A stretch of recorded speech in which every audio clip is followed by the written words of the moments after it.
Perkenalkan, nama saya Akila Zahwa, absen 7. Dan saya Ferinda Yumna, absen 34. Pertanyaan, mana yang menentukan diplomasi atau fisik saat mempertahankan kemerdekaan? Penjelasan dalam upaya mempertahankan kemerdekaan yaitu: 1. Perjuangan fisik. Perjuangan fisik adalah usaha mempertahankan kemerdekaan dengan kekuatan senjata atau peperangan. Hal ini dilakukan karena kedatangan sekutu yang dibonceng Belanda ingin kembali menjelajah Indonesia. Bentuk perjuangan fisik antara lain: 1.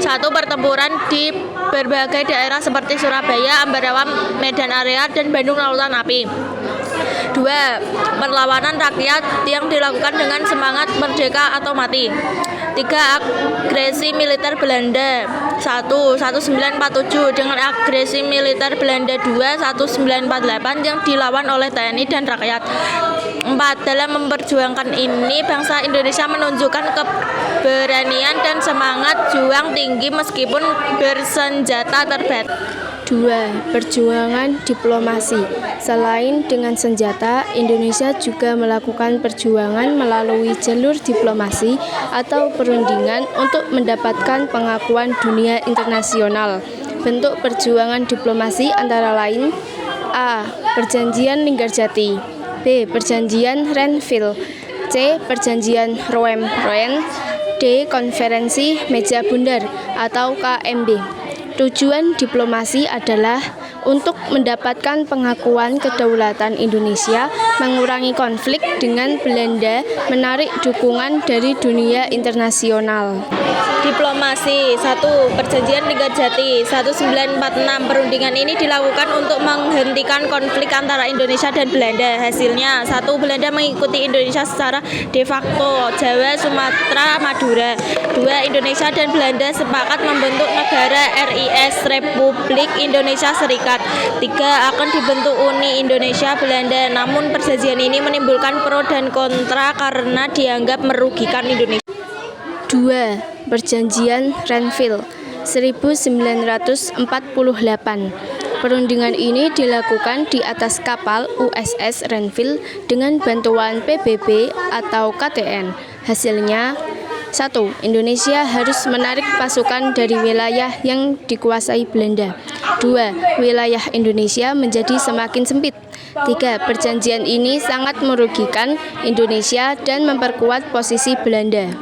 Diplomasi. 3. Perjanjian Roem-Royen 1949. Perundingan ini terjadi setelah agresi militer Belanda. 2. Hasilnya: 1. Indonesia menghentikan perang gerilya. 2. Belanda setuju mengembalikan pemerintahan RI ke Yogyakarta. 3. Akan diadakan konferensi Meja Bundar KMB. 4. Perjanjian ini menjadi langkah penting menuju pengakuan kedaulatan. 4. Konferensi Meja Bundar atau KMB. Pada tahun 1949 dilaksanakan di Den Haag, Belanda. Hasilnya: 1. Belanda mengakui kedaulatan Indonesia. 2. Indonesia menjadi negara RIS. 3. Masalah Irian Barat ditunda penyelesaiannya. 4. KMB menjadi puncak perjuangan diplomasi Indonesia karena akhirnya Indonesia diakui sebagai negara merdeka secara internasional. Kesimpulan: 1. Perjuangan mempertahankan kemerdekaan Indonesia dilakukan dengan kombinasi strategi fisik dan diplomasi. Perjuangan fisik menunjukkan kekuatan dan keberanian rakyat, sedangkan diplomasi membantu Indonesia memperoleh pengakuan dunia hingga akhirnya mencapai kedaulatan penuh. 2. Perjuangan diplomasi Indonesia dilakukan secara bertahap mulai dari Linggarjati, Renville, Roem-Royen hingga KMB.